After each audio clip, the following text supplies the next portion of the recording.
Welcome, and thank you for joining us today. I am Brad Bowman, Senior Director of FDD's Center on Military and Political Power. We're very glad to have you all join us here today, both in person and online, for a discussion on the West Bank. In the past 12 to 18 months, we've seen a steady uptick in violence in the West Bank. Many contributing factors have been cited, including a frustration with the status quo, particularly among young Palestinians, rival factions competing for dominance, and of course, external forces fomenting violence. A mosaic of terrorist groups, some backed by the Islamic Republic of Iran, have found the West Bank ripe ground for plotting violence and attacking Israelis. It's now clear that the Palestinian Authority has lost control of parts of the West Bank. FDD's Israel program recently produced a live and comprehensive map showing the timing and location of violence perpetrated by terrorists, as well as responses from Israeli security forces. You can find a link to that interactive resource on the event page on FDD's website. It is an impressive resource, in my opinion, and I encourage you to take a look at it. Today, we want to dive in a bit more into the details to discuss both what the data shows and how we got here, some context.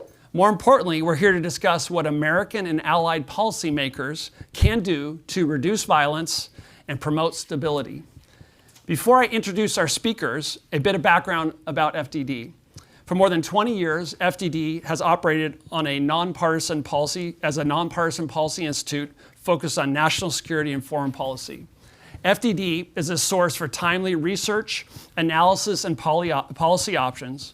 We host 3 centers on American power in the areas of military and political power, economic and financial power, and cyber and technology innovation, all with the aim of producing actionable research, recommendations that strengthen security of the United States and its allies.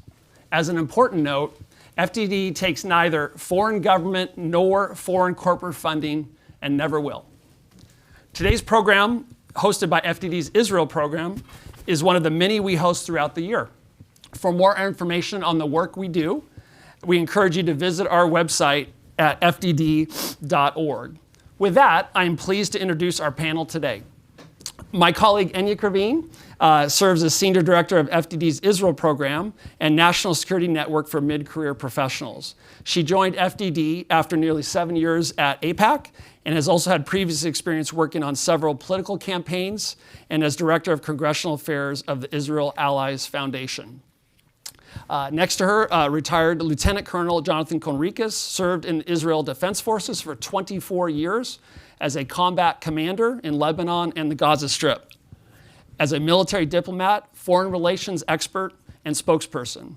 He's delivered hundreds of security and strategic briefings to foreign groups and dignitaries in Israel. Today, he is a member of the Israel Defense and Security Forum. Last but not least, my colleague Jonathan Schanzer serves as Senior Vice President for Research at FDD. John previously worked as a terrorism finance analyst at the U.S. Department of the Treasury. He's written 4 books on the Middle East, including his latest book, Gaza Conflict 2021, Hamas, Israel, and 11 Days of War, which challenges and corrects some of the wildly inaccurate news reported during that conflict. By way of format, I'll moderate a conversation with today's panelists for about 40 minutes or so, and then I'll give the audience here in person a chance to ask any questions for the remainder of the time.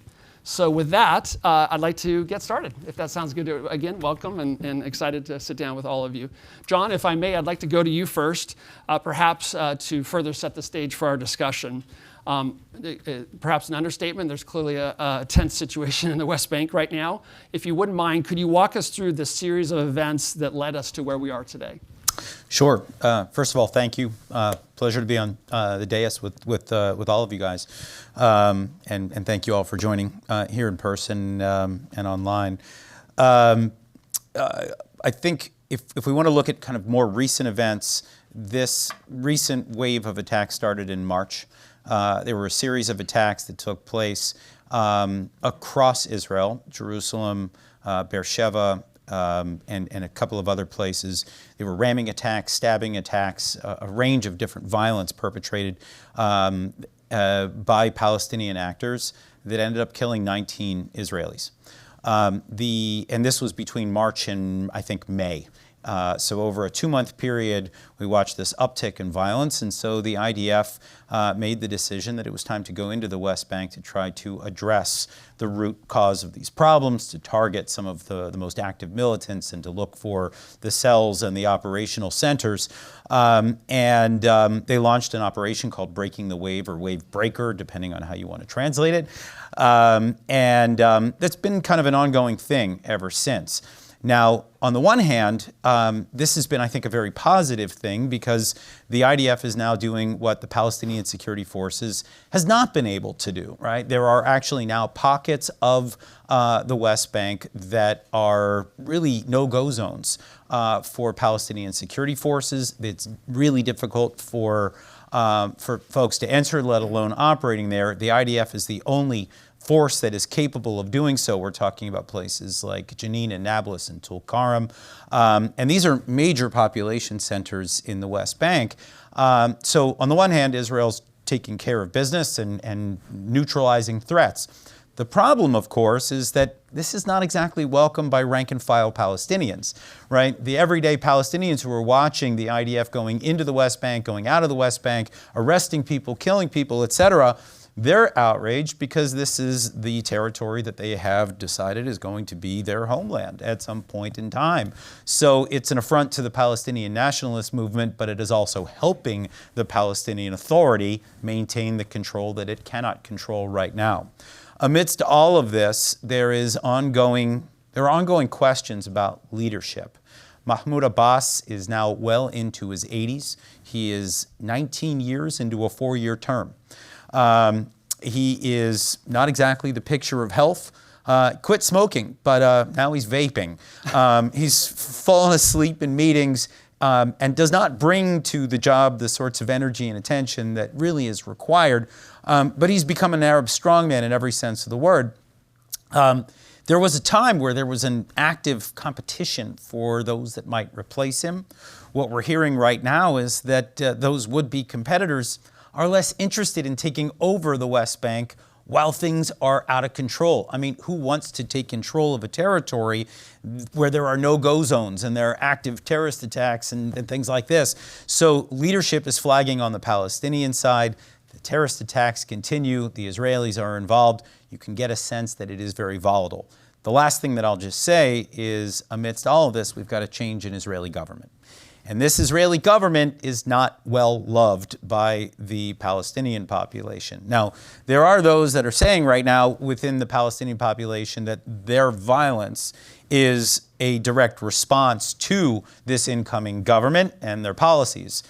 This, of course, I think goes against everything that we've been watching since March. It's a very convenient excuse for explaining what's happening right now. But don't let that blind you to the fact that the current dynamic right now could feed additional violence as tension grows. So just a few things going on, and just a few, and just several actors involved.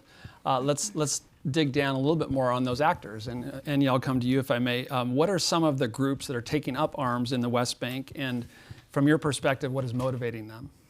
Right. So I think before you dive into that, I think it's worth taking just a step back and talking about Palestinian security forces. So we have in the West Bank a situation where there is a police force, a security force that is intact. The history of that is, you know, in the seminal peace negotiations between Israelis and Palestinians in the early 90s, the Oslo Accords, it was sort of mutually decided there should be security forces in the territories that were responsible for their own security. And we had a couple iterations. The first iteration of these Palestinian security forces were under the leadership of Yasser Arafat, who was a revolutionary kind of guy and sort of the leader of the Palestinian movement for decades. And that was in the lead up to the Second Intifada. And during the Second Intifada, you saw these security forces taking up arms against Israel, against the IDF. And in the course of that large-scale uprising, which officially lasted for about 5 years, the security forces were largely decimated. And when Mahmoud Abbas came to power and there was this new sort of hope for peace on the horizon and more international sort of coming into the problem set, it was decided that the Palestinian security forces would be rebuilt with the help of the United States and the international community. I think the Europeans are in there, and I think Australia, a couple others maybe, but led and spearheaded by the U.S. So the U.S. has been actively sort of helping to professionalize the Palestinian security forces with the goal of creating a situation where you have a Palestinian security force who have a monopoly of arms in the territories, and especially in the West Bank. Gaza is a little bit of a separate story. We'll talk about the West Bank for now. So currently there are about 30,000 estimated security forces in the West Bank under the control of Palestinian Authority. It's one of the highest police to civilian ratios in the world. But it's been fulfilling its mandate for about over 15 years now of trying to keep the status quo. Now, in that context, you have groups that want to destroy the status quo, right? And a lot of those are known to us. We have Hamas and Palestinian Islamic Jihad and others, like Brad said, a true mosaic of actors with different sort of motivators. But they've all been on the scene for a long time, and they've all been working at disrupting this modus vivendi that the Palestinian Authority and Israel have created, and that has resulted in relative stability. And I use the word relative stability very purposefully. So who are these mosaic of actors? So, like I said, Hamas and Palestinian Islamic Jihad, many of whom are based in Gaza at the moment, but they also have international sort of leadership in the Palestinian diaspora. A couple of things of note, right, that are different, I think, in this most recent wave than they have been in the past. So I'll start with something called the Lion's Den, and folks who watch this space may have heard that name. It's because it was a new phenomenon, and I was watching it last year, and there was sort of an arc of the Lion's Den.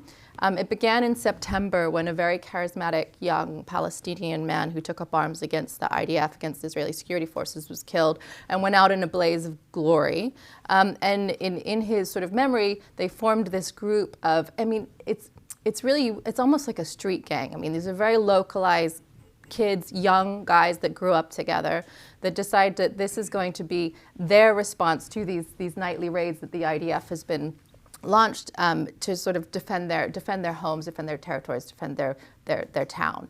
And these guys were, like I said, young, extremely charismatic, were able to use social media to gather a very impressive following very quickly. I think within a couple of weeks or maybe months, they had more followers on TikTok and Telegram than Hamas had built since the beginning of those platforms. So, like I said, they were new. And another very interesting thing about these guys, which I found particularly worrying, is that they were not affiliated with the traditional sort of terror groups that we're familiar with.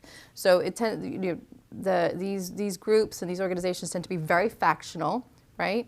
And these guys' message to the people in the West Bank, to Palestinians, was drop the factions, pick up the rifle. We're all in this together, and in an attempt to sort of collectivize the movement, right? And I thought this was a very troubling indicator around October of last year. They weren't big. They were always very localized in Nablus. They were probably around, I think it was estimated 20 to 30 at the time.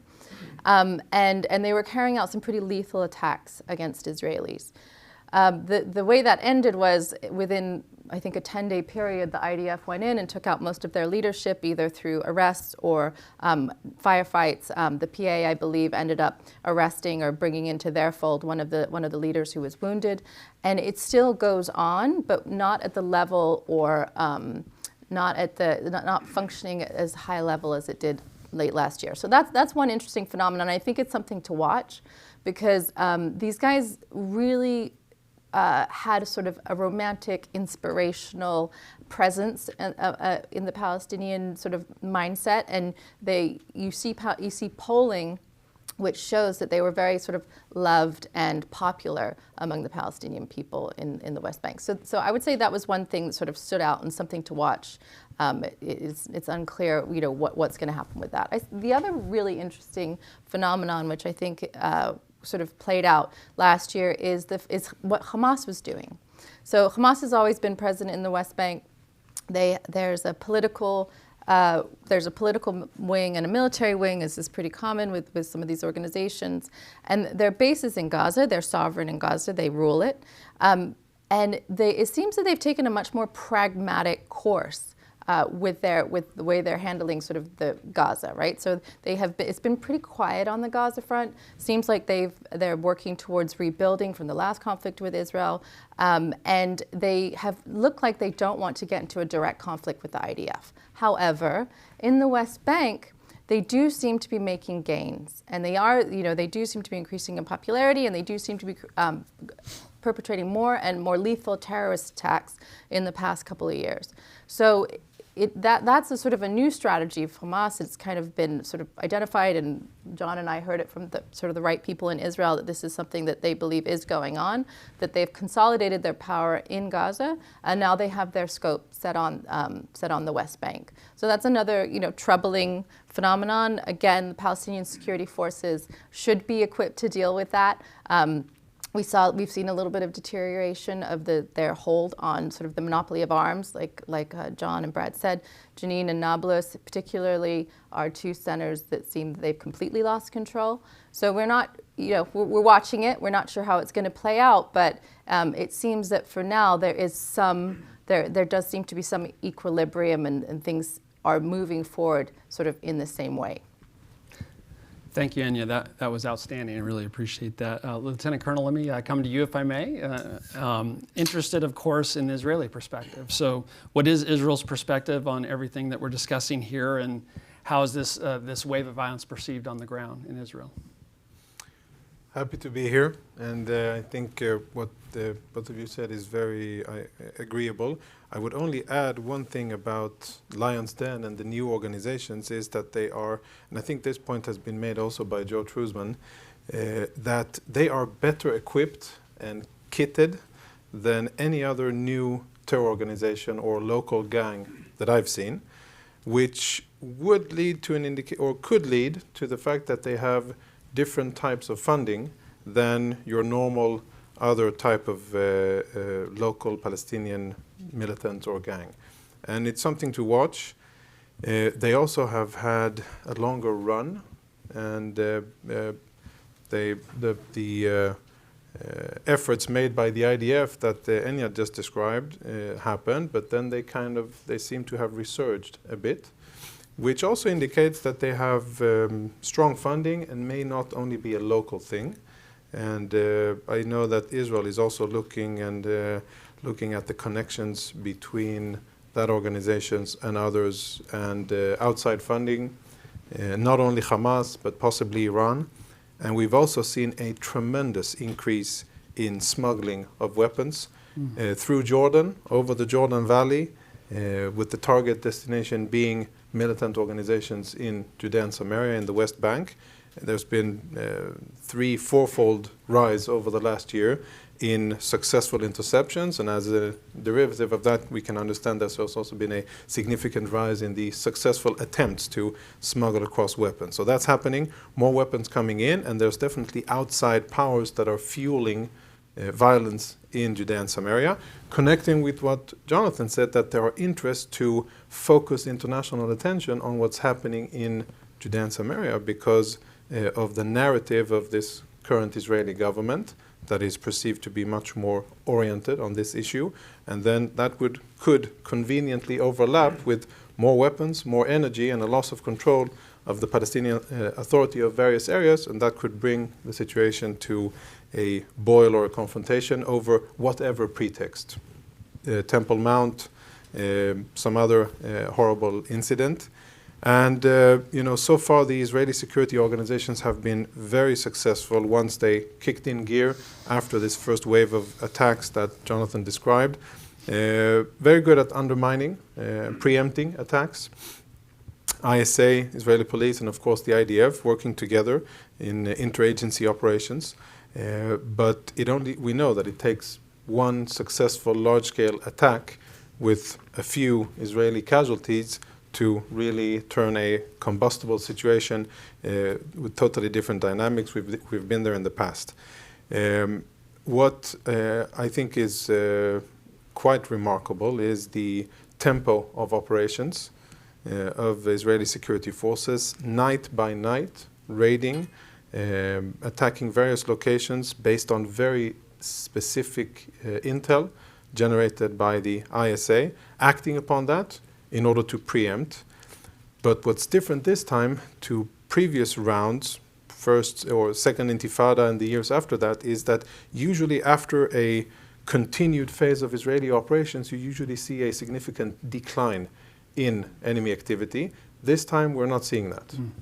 And again, that would indicate that there's more fire, more things fueling than regular, and Israeli troops are looking at that and assessing what that is. So there's a lot of vectors that are really can combine to a combustible situation. Thank you for that. You mentioned Joe Truzman, our FDD colleague. He's done absolutely great work on this. And if you're not tracking his scholarship, I encourage you to do that. You also mentioned narrative. I heard you use the word narrative. I'd love to kind of come back to you on that, if I may. Based on your previous job, how would you assess some of the international media coverage of the situation in the West Bank?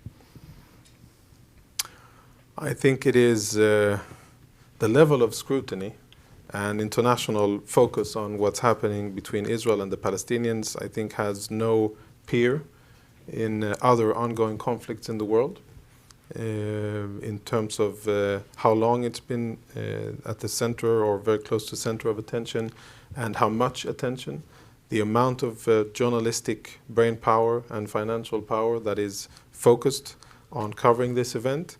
And my subjective experience over the years has been one of a very challenging situation to tell an Israeli story and to get the Israeli perspective reflected in international media.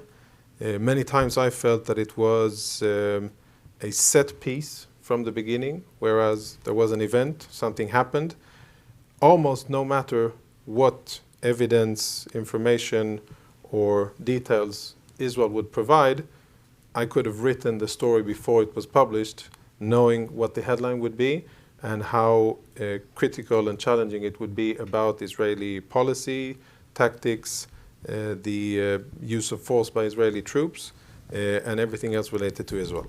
I am a very strong believer in journalistic freedom, oversight, and I think it's crucial to hold every country and every government responsible for its actions, especially the use of force. But I think that many times that coverage of Israel is perhaps tailored in advance and unfairly critical towards Israel in its use of force, while it is, after all, and many people have a tendency, or many journalists have a tendency to forget this, defending its homeland, its citizens, against attacks that are up close and personal. Israel isn't on an expeditionary mission 3,000 miles away from home. Israel is defending its borders and its citizens, and that is something that many times gets lost in media translation. I don't want to put words in your mouth, but I hear you suggesting that we've had instances in the past of terrorist groups conducting kinetic operations that are planned to achieve an information warfare outcome or objective. So violence in the service of a pre-planned information warfare outcome. Am I hearing you right? I think that is by definition what most terrorists want to do. They want to take tactical actions on the ground, compound them by the use of media, and then achieve political aims. I think Palestinian organizations were perhaps amongst the first in the world to do this very effectively on a global scale, with hijackings, hostage situations, assassinations. Hezbollah has done it exceedingly well, and other Palestinian organizations have also done it very well. Charismatic leaders, you mentioned Arafat, but he's one of a few others. So that is definitely what we face, and I think that Israel has to up its media efforts to provide more facts, more intel, more visuals, in a way to tell the world what it is that we're facing and what we're doing to face these threats. Thank you. John, if I may, how is this, what we're seeing now, different from or similar to past uprisings or intifadas?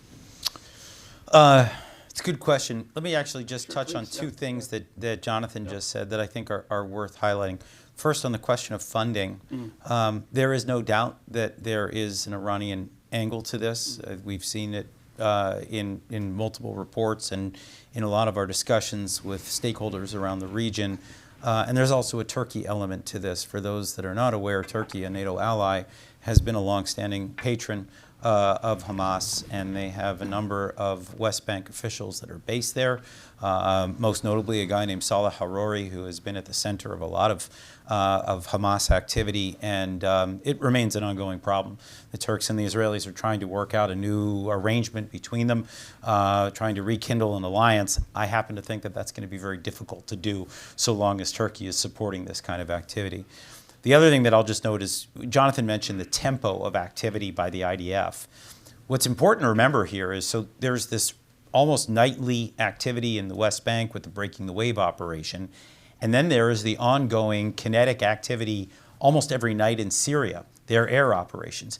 If you think about what the IDF is doing, the volume of its work right now, it is really mind-boggling. And by the way, that doesn't even include the cyber stuff. It doesn't include the planning on Iran. It doesn't include the kind of regular security issues. And there's no conflict in Gaza, thankfully. Right now, there's planning for what's going on in the north in Lebanon. So there is a massive volume that somehow the IDF is absorbing. And I'm often in awe of the way that the IDF handles multiple threat streams at any given time. Now, as for the question of how does this compare to past uprisings, first of all, let me just say, this is not a third intifada. We're not there yet. A lot of people have been asking this question, and I think it's a fair question to ask.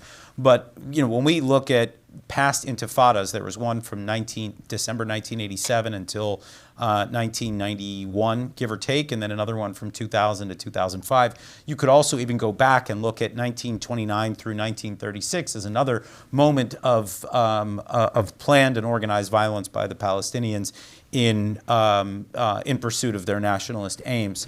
In each one of those cases, it was far more widespread, far more organized. Right now, you're still looking at a fairly discrete number of people engaging in this activity. What I'm concerned about is the hand of Iran, the planning, the funding, the training, all of those things. If that continues and if it continues to grow, we have a real problem on our hands. The head of the IRGC, Hussein Salami, said recently that Iran has had its hand in 40 or 50 operations or discrete acts that take place inside the West Bank every day. That is something to watch, that if the Iranians continue to invest in unrest, then we could be well on our way. Let me just add one more thought here. There's a lot of talk about what that means, the intifada concept, right? An armed uprising, an organized uprising. A lot of people think about how that impacts, regional security, and without question, that's a bad thing. There is a lot of talk about how that would impact Israeli security. The last time there was an intifada from 2000 to 2005, there were people who were blowing themselves up in pedestrian malls and restaurants and nightclubs, and no Israeli felt safe going anywhere. Getting on a bus in and of itself was an act of bravery. This is, of course, something that we're going to have to continue to watch. But what I think has been often overlooked is the impact of intifadas on the Palestinians themselves. And right now, this is what I think we all ought to be looking at. There is a whole generation of youngsters inside the West Bank in particular that don't remember the last time around, right? The last time that kids were out in the streets and engaging in this kind of activity, maybe they were, these kids were just being born, right? So they don't know what the impact is of an intifada. And let me just say, it's fratricide. Right? You've got young kids going out and willingly, with the encouragement of family and community, putting their own lives on the line. You've got economic devastation, right? When Israel shuts down the West Bank, that means a loss of jobs. You see strikes happening in the West Bank where people refuse to go to work. That shuts down the economy further. The political situation becomes increasingly unstable.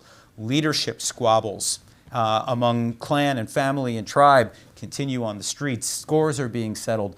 I've done some work on this in the past. I've compared the various uprisings over the years.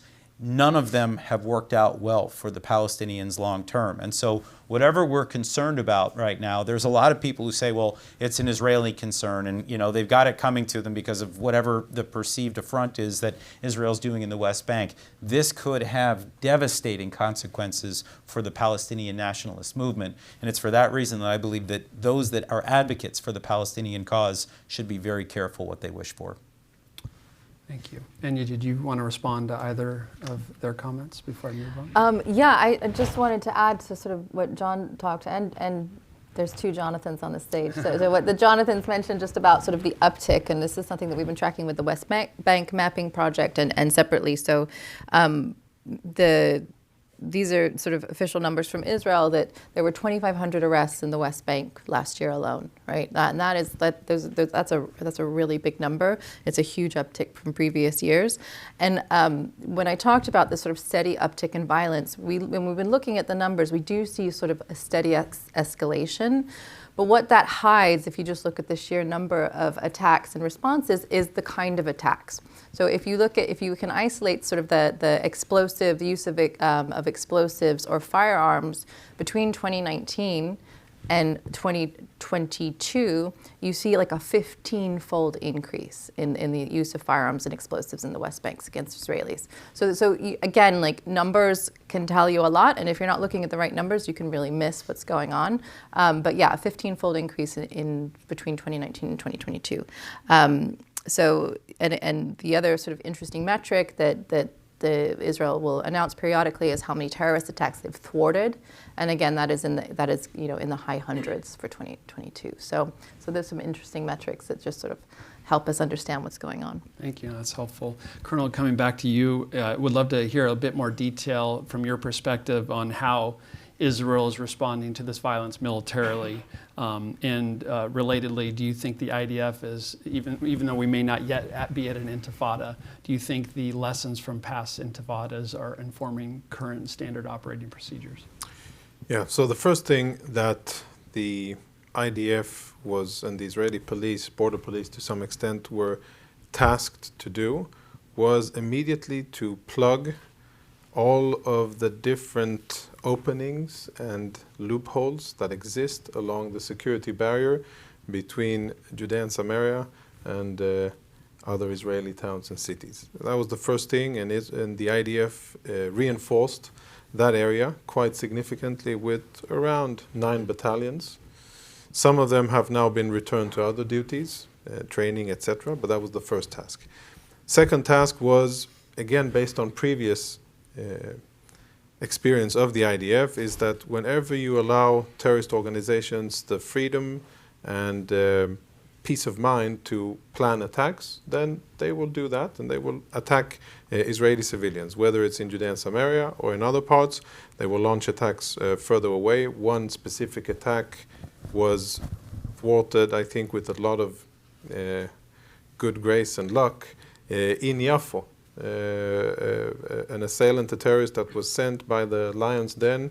He had an assault rifle and explosives in his backpack and a Quran and a bandana of the Lion's Den, and he was stopped in Yafo on his way to do a mass attack in Israel a few months back, and that was stopped. But what Israel has learned, and this is, I think, common knowledge to other militaries, when you get the terrorists on the back foot and on the run, they have less time to plan attacks and less time to execute attacks, and that is what Israel is doing. So that, in a sense, is one lesson or one directive that is being implemented. What I think is very important, and as somebody who was a younger man at the time, company commander in infantry, the years of the second intifada running up to the second Lebanon war were years where the IDF, and again connecting to tempo and scope of operations, IDF was all in fighting Palestinian terrorism in Judea and Samaria and hardly had time to train and prepare for other missions. Now, unlike other militaries in the world, the IDF doesn't have that luxury of focusing on one mission and one mission only, but it has to be very diverse and ready for various threats to operate in various dimensions and theaters of operations. And the IDF paid a significant price in combat capabilities in the Second Lebanon War as a result of extended fighting against Palestinian terrorist organizations in Judea and Samaria in those years running up. So something to be aware of is how should the Israeli defense establishment balance the situation, imminent threats and the need to operate in Judea and Samaria, as opposed to long-term military capabilities, core capabilities of a maneuvering army against bigger and more menacing threats. Currently, the Syrian armed forces do not pose a maneuver threat from Syria towards Israel. That used to be the standard military threat that Israel faced over the years. That is currently not on the map, but Hezbollah has cross-border capabilities, maneuver capabilities, special forces capabilities, drones, directing fires capabilities, and that is a much more potent military threat than the organizations in Judea and Samaria. So something to be very mindful of is how to balance between operations and being ready and fit for other missions, of which there are many. And combat in urban terrain, mountainous terrain in Lebanon is another one that Israel needs to be ready for every day. That's excellent. It reminds me of the experience of U.S. forces, in the last 20 years, where we had thousands and thousands of our service members in Iraq and Afghanistan, many of them conducting missions that they weren't trained for, right? And their core skill sets atrophy over time because they were doing something else. And meanwhile, China was doing what they were doing and Russia was doing what they're doing. So getting the training that you need to conduct the mission and the skill set you're intended for. And then also the balancing act that I hear you discussing, which is very much on the foremind of the Pentagon right now, is being ready for today's mission and modernizing to prepare for tomorrow's missions. And when you have a finite budget, that's easier said than done, isn't it? Yep. Yeah, excellent. John, you talked about Iran earlier, and I'm happy to come back to you if there's anything you want to add. But just as I hear you three talking, I always try to put myself in the shoes of our allies when trying to understand their perspective. And I wish we had a map here. If you look at a map, all right, the role of Iran is just, to state the obvious, is just pervasive. We have them supporting Hezbollah in the north with their tens of thousands of rockets, some of those being precision guided. We have them trying to establish a new front in Syria, and you talked about the pace of operations in Syria. We, of course, know about Iran's support for Palestinian Islamic Jihad, and we know about their smuggling at sea. And so, and now we're talking about potential activity in the West Bank. So it's basically every direction, if I'm not mistaken. And so, as a country that has to go thousands of miles away to preempt threats, I'm somewhat empathetic to a country that has to go 20 miles away to preempt threats. Anything you want to add about Iran's role in all this? Sure. Well, in 2021, we had that 11-day war between Hamas and Israel. And during that conflict, we began to see little snippets of revelations about Iranian activity in stoking some of the violence that was taking place inside Israel proper, what we would call mixed cities, cities where Arabs and Jews were living together, as well as parts of the West Bank. It was described as a nerve center that was conducting this activity or planning this activity. And the more we dug and we scratched at it, and I've got a piece, by the way, in Foreign Policy that came out, I think in the fall of last year, where we describe what is at least known about this. But the nerve center exists. We're not sure if it's one room or several buildings, or that if it moves, or if it's a virtual nerve center, but it's based in Lebanon. It's a combination of brain power from the Islamic Revolutionary Guard Corps of Iran, as well as Hezbollah and Hamas. And their goal is to coordinate violent activity inside Israel's borders and in the disputed West Bank. They do that by doing outreach to the various terrorist organizations. They do it by doing outreach to various communities that are perhaps more susceptible to their message. They have been smuggling weapons across the border, the Jordanian border primarily, into the West Bank. And by the way, those weapons, it's been really interesting to watch. So first of all, there's the problem of the smuggling through Jordan, and Jordan has a very long border with Israel. It's not particularly well guarded, and it's an ongoing problem because other things are being smuggled into Jordan, such as drugs, Captagon in particular, for those who are following that problem set. And those drugs are trickling into Jordanian society, causing real problems. It used to be that Jordan was the transit point for Captagon, where the pill would be sold for $20 a pop in places like Saudi Arabia and UAE. They're now selling it in Jordan for about $5 a pop, and they're willing to take that haircut because it's an effort to destabilize a country that's allied with Israel and allied with the United States. So we've got an ongoing problem there with the Captagon. The weapons, of course, this is how the Lion's Den and other groups are able to get their hands on these weapons. It's primarily Hezbollah driven. But what was also interesting that we've seen over the last couple of years is how some of these weapons are making their way to the Arab-Israeli community. Now, we haven't really seen the Arab-Israeli community take up arms against Israel, but really a remarkable sort of side effect of all of this is that we're watching a murder rate go up among Arab Israelis themselves. We're seeing killing within the Arab-Israeli community. The homicide rate is through the roof, and so the Israeli police have been struggling to get a handle on all of this. But this all points to an effort by Iran to try to destabilize Israel from within.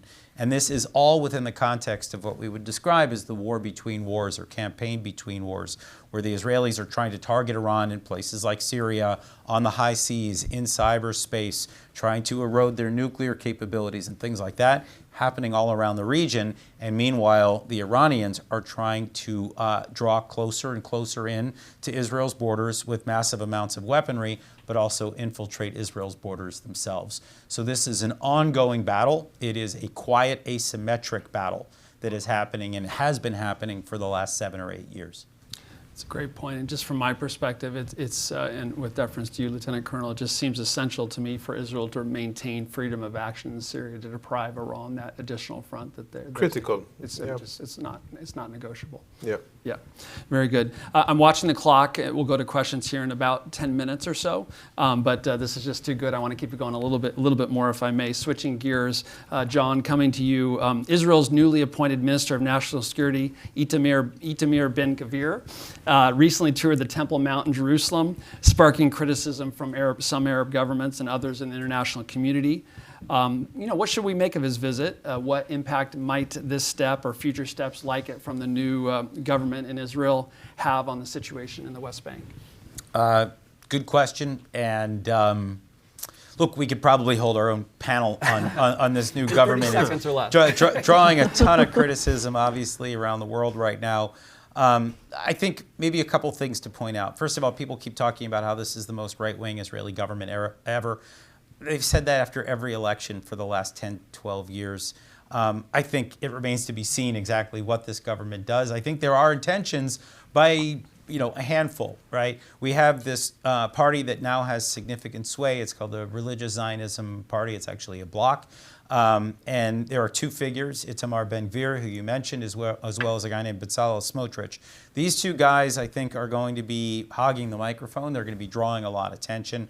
But just before we jump to any massive conclusions about this government, they pulled in roughly 500,000 votes during this most recent election. It got them 14 seats out of 120.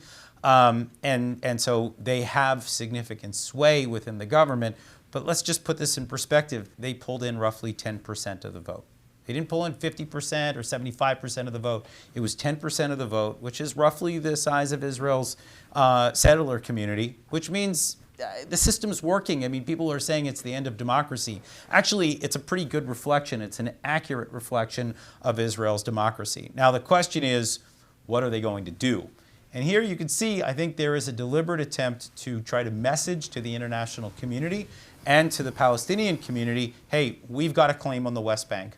Now, there are a lot of people who are going to say, well, that's an illegal occupation. According to the letter of the law, actually not. It's a disputed territory. It's a territory that the Israelis captured in an illegal defensive battle, in a preemptive battle in 1967. They've attempted to hand that territory over through peace multiple times over the years, and the Palestinians have rejected it. It's an ongoing problem. It's not one that I think every Israeli relishes. In fact, many would probably like to relinquish this problem, but short of having a peace partner on the other side that one can trust, the Israelis are not quite ready to do so. And as long as that continues to happen, you're going to have people like Ben-Gvir and Smotrich come out of the woodwork. They are going to say, well, you know what? We don't have a peace partner, and so therefore we should lay claim permanently to this, and we should be able to walk on the Temple Mount. We should be able to plant our flag wherever we want. And this is the ongoing domestic dialogue inside of Israel. It should not be a surprise to anyone. The last thing I'll just say on Ben Gvir, you might not like the timing of what he did, you might not like the messaging of what he did, but for a Jewish Israeli to walk on the Temple Mount, which is considered to be the holiest site in Judaism, and is also considered to be sovereign territory of Israel, it's pretty hard to say that he violated any laws. You may not like the message, you may not like the way he conveyed it, but it certainly, from our perspective, I don't think anybody would tell us that Americans can't walk where they want inside our own country. We'd be hard-pressed to accept that. For the audience, if you have not read Cliff May's column from yesterday, Walk Like an Israeli, it very much relates to this. You might be interested in checking that out. Anything, John, you want to quickly say about Jordan's response to the Temple Mount visit, just in addition to what you've already said? Yeah, I mean, I came out with a research memo last month. It's called Neither Here Nor There, Jordan and the Abraham Accords. Jordan is a problematic jurisdiction right now, from my perspective. The Jordanian rhetoric as it relates to Israel is getting quite a bit nastier than it has been in recent years. For those who need a quick refresher, the Israelis made peace with the Jordanians in 1994, and for many years it was the warm peace that Israel enjoyed in the Arab world. Since 2020, since the Abraham Accords, we have new countries that have come in and have captured the mantle of the warm peace. The UAE, Bahrain, Morocco, things are a bit warmer there, and that is in stark contrast to what we see out of Jordan, where every Ramadan the rhetoric ratchets up. Every time there is any kind of dispute over the Temple Mount, things in Jerusalem, even the Gaza Strip, you see the king, you see the royal court, the prime minister, the foreign minister engaging in rhetoric that does not make Jordan look like an ally. They continue, I think, to stoke this conflict in ways that are not helpful, right? If Jordan really was acting in the best interest of the region, in the best interest of the U.S.-led alliance, that sort of rhetoric would be saved for quiet discussions. We know the king does not like Benjamin Netanyahu. There is no love lost there. There is no bromance, okay? We can accept that, but the idea that they need to be yelling at the Israelis in broad daylight, I don't think is befitting of an ally, and certainly not one that is trying to protect a U.S.-led system in the region. And so my counsel is for Jordan to dial it back. Whether they do so remains to be seen. Enia, Israel's new finance minister, Mr. Smotrich, said earlier this week, quote, emphasis on his words, not mine, "As long as the Palestinian Authority encourages terror and is an enemy, I have no interest for it to continue to exist," unquote. Is this attitude toward the Palestinian Authority a departure from policy of previous governments? And how will this affect the ability of Israel to cooperate with the Palestinian Authority going forward? Thanks, Brad. So, he said those words. I think it is a departure from previous governments, at least to say it so explicitly. But this act by Smotrich, I think I would put in the category of acts of the new government, which were sort of campaign promises and things that sort of are widely accepted and potentially even popular within sort of the Israeli body politic, right? The idea that a Jew can walk on the Temple Mount, this is consistent with the status quo agreements between Israel and the Waqf, for the organization, the Jordanian organization that controls that holy site for the Muslims. Again, not a violation of status quo. And this other one is interesting. There's been a long-standing policy of the Palestinians to pay the salary of terrorists in jail.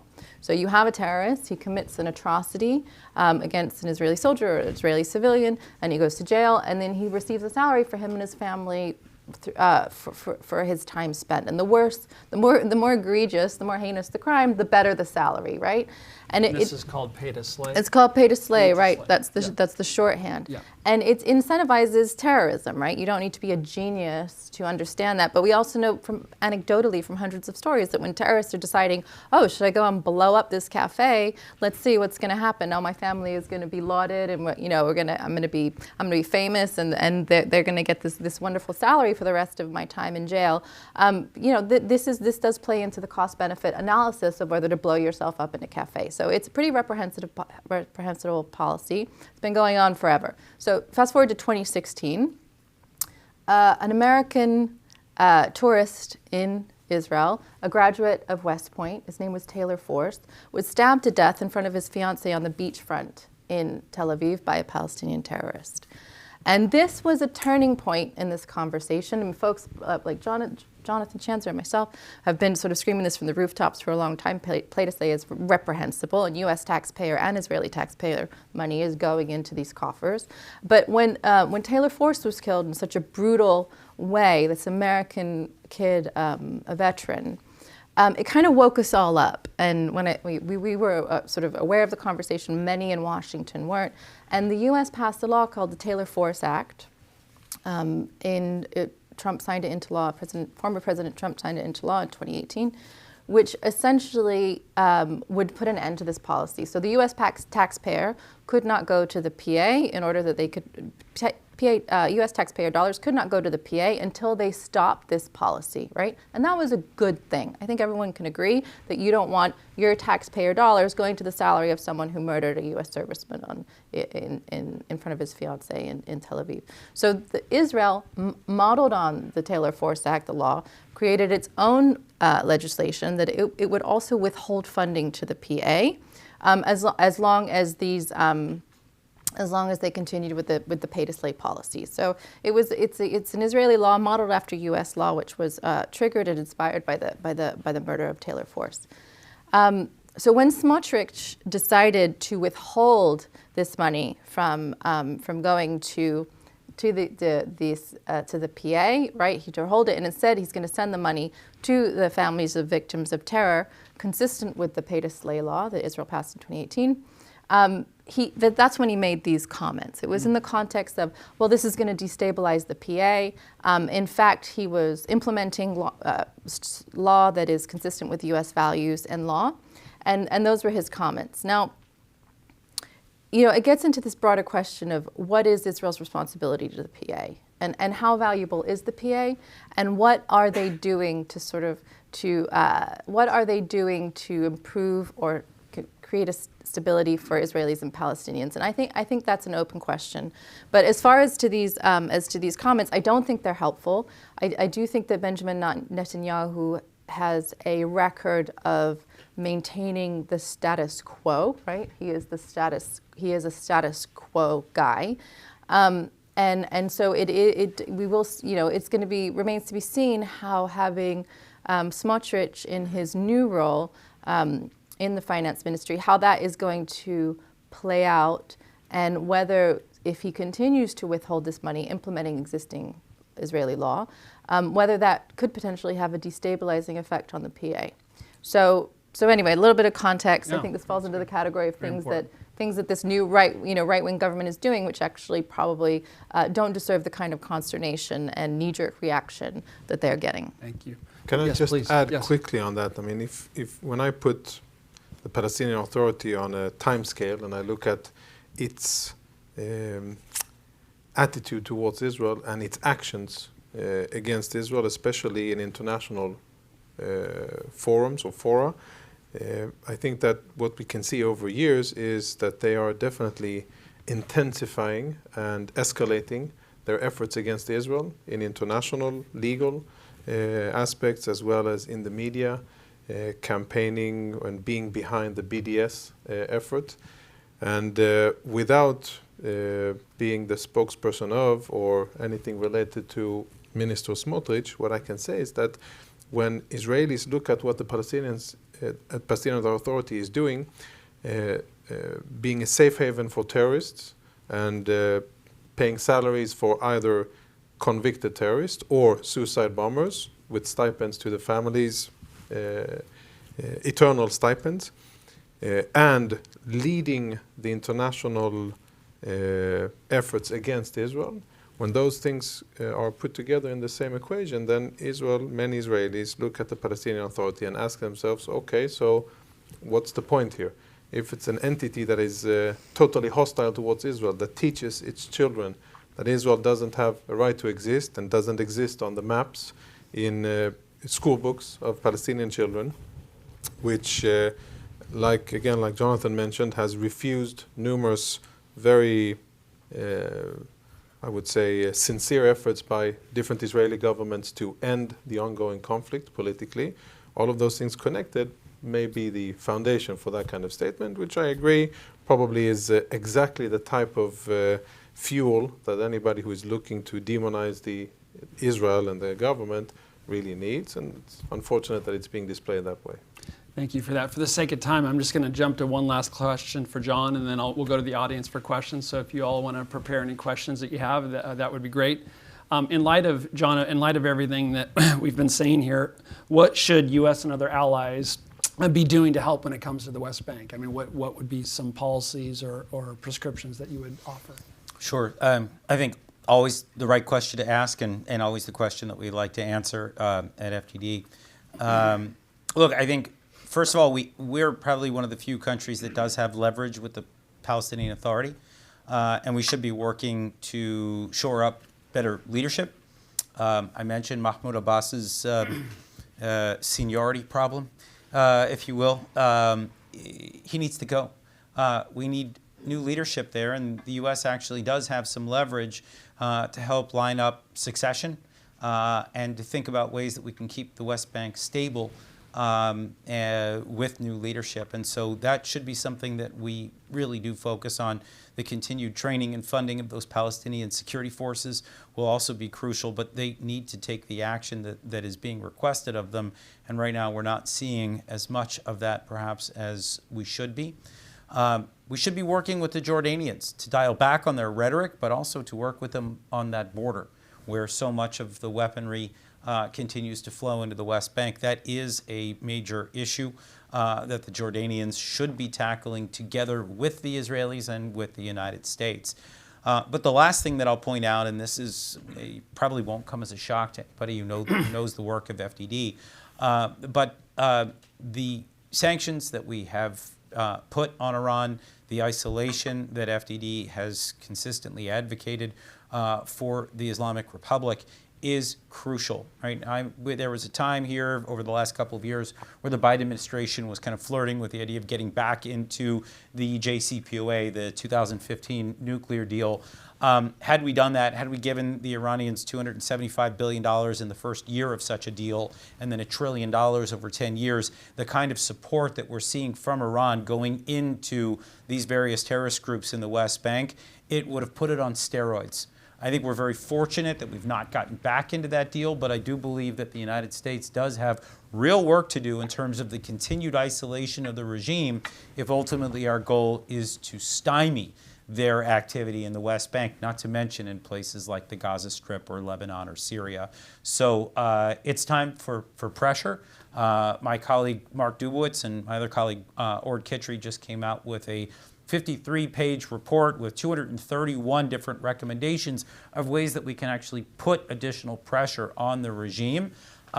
We should be looking at every one of those options right now, not just for the West Bank, but rather for the sake of the entire region and its stability. Thank you. We talk about those very specific practical recommendations. In the U.S. military, we talk about admiring the problem, right?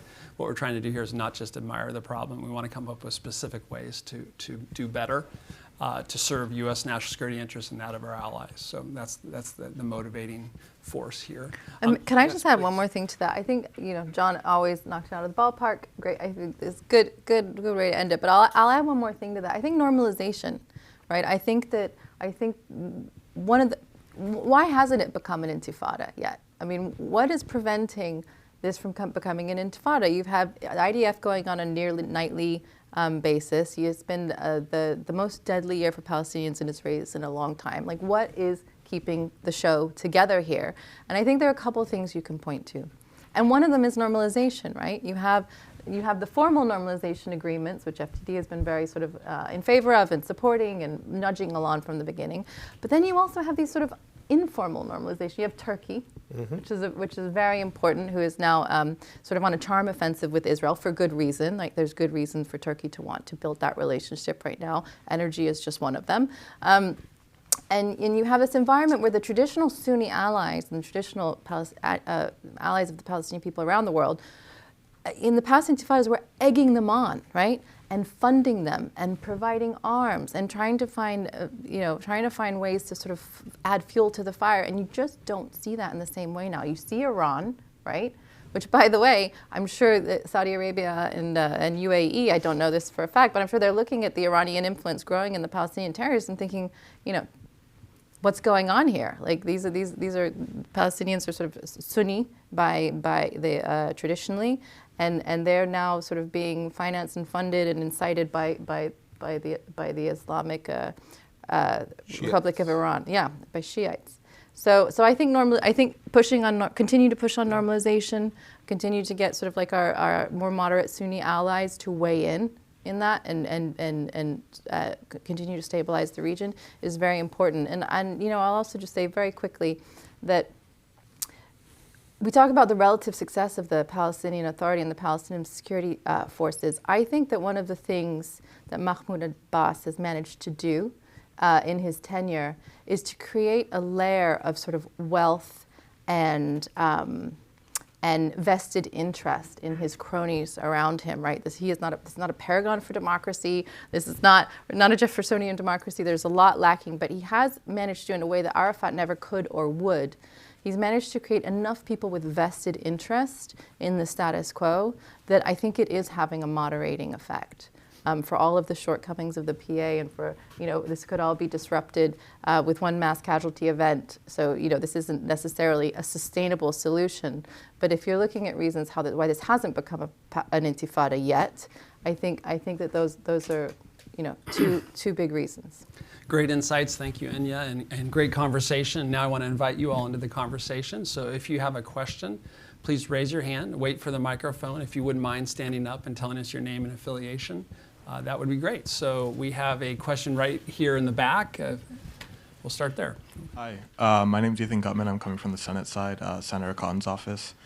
The recent Omni authorized in the hundreds of millions of dollars border security funds for different states in the Middle East, including Jordan. I think it's expected that at a minimum 150 million is going to be allocated towards Jordanian border security.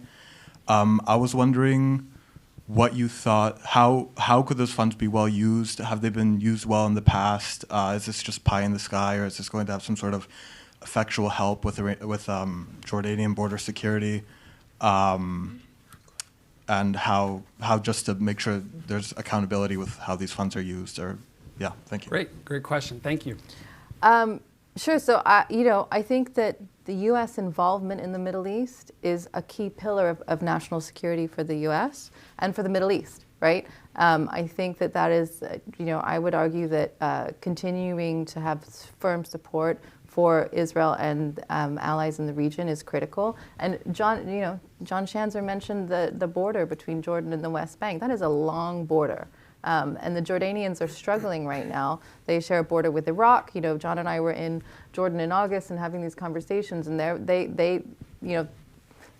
watching the West Bank. They're concerned about the West Bank, but that's probably, in the top 5 list of things that they're looking at right now. They've got Capticon smuggling coming out of Syria and huge instability there. They're dealing with a massive refugee crisis, and the international community has not coughed up what they owe for those refugee camps. And I think that Zaatari refugee camp is one of the biggest sort of active military camps in the Middle East. The instability, like I said, the instability in Iraq and all of the sort of the terror organizations, the ISIS-inspired Shiite and Sunni terror organizations on their border. So I mean, I think Brad and I and our other colleagues are on the same page that U.S. investment in that region is money well spent. John or Colonel, you want to respond? Yeah, I'd say that from an Israeli perspective, I've heard more than one senior general, past general, make the point that Israel, in many cases, Israel's eastern frontier, when it comes to serious military threats, is actually Jordan's border with Egypt. Not in a sense of any Israeli expansionism at all, but in a sense of that is where Jordan's border with Iraq. Sorry. So not in a sense of any expansionism, but in a sense of understanding that Jordan is under tremendous pressure, has been over many years, by different external factors. Today, it's mostly Iran trying to destabilize and influence and undermine. I think a lot of credit is due to Jordanian security services for holding it together. Tremendous internal pressure by a very hostile and unstable Palestinian part of the population, which is around 70%, which is very very militant in its outlook and applying pressure on the kingdom. So stabilizing and keeping Jordan strong, stable, if anything could be done to strengthen its economy and have more positive traction in that country. That, of course, we all know that whenever there's strong economy, employment, jobs, and outlook, that is always a stabilizing factor. And by the way, connecting to what you said about why isn't there another third intifada, because a lot of Palestinians work in Israel. They have permits, they work, they provide for their families, and they have things to think about before taking up arms and going to try to murder Israelis. So positives and building, that's always great. And it's absolutely crucial that Jordan remains stable. And I echo the very succinct points of Jonathan about also asking or demanding that this type of rhetoric against Israel isn't helping at all, and dangerous in a regional perspective. And that at the end of the day, Israel provides a very large percentage of the fresh water that Jordan uses, that Jordan relies on. Don't forget gas, intelligence, and military assistance. Yeah. Yeah. So I think that there's a large relationship between Israel and Jordan, mutual interests, and I think populistic statements and that kind of stuff should be in closed rooms and not aired in the open and fuel instability. I'll just add maybe two other quick points. One is that in our conversations with Jordanian security, it appears that for a time they were a bit reticent in terms of direct engagement, in terms of forces on the border and how they engaged. The rules of engagement have changed, and from what I can tell, the Jordanians have been more successful in challenging the smugglers and perhaps some Shiite militias or militias associated with the regime in Iran. But the tactics continue to change. And so now we're seeing delivery by drone, for example, of Captagon or weaponry. So as the situation continues to evolve, the U.S. should be engaged more. I think there's plenty that we can do, counter-drone technology, satellite imagery, intelligence, things like this. There should be probably fusion centers between the Israelis, the U.S., and Jordan. I know that that cooperation already exists, but perhaps there's a way to formalize it even further. By the way, maybe this is a good way of bringing the Saudis in as well. This is incredibly important to the Saudis because they're impacted by these same challenges and they have a vested interest in the security of Jordan long term. But all of these things should also be contingent upon the Jordanians working more closely and more quietly with the Israelis as opposed to what we've seen recently in that shift in rhetoric. Thank you for that question. As a longtime recovering Senate staffer, it's always a great I can't resist. It's always a great question to ask. What is this money intended to do? Is it accomplishing its purposes? It's not being used the way intended, is it a problem of political will or capability, right? Those are two very different things. And what would an additional dollar get us, and how would that additional dollar be used? To me, those are all relevant questions here in a Jordan context, and in some cases, I say maybe in an Egypt context as well, some things we could discuss. Other question right here in the front, your name and affiliation, if you wouldn't mind. Hi, I'm Michael Lippin with the Voice of America. This is a question for the panel, picking up on the last question about the Israeli-Jordanian border. So how do Israeli forces patrol this border on a day-to-day basis? I'm curious to know. And also, what do we know about the identities of the smugglers who are going across the border? Where are they from, nationality-wise?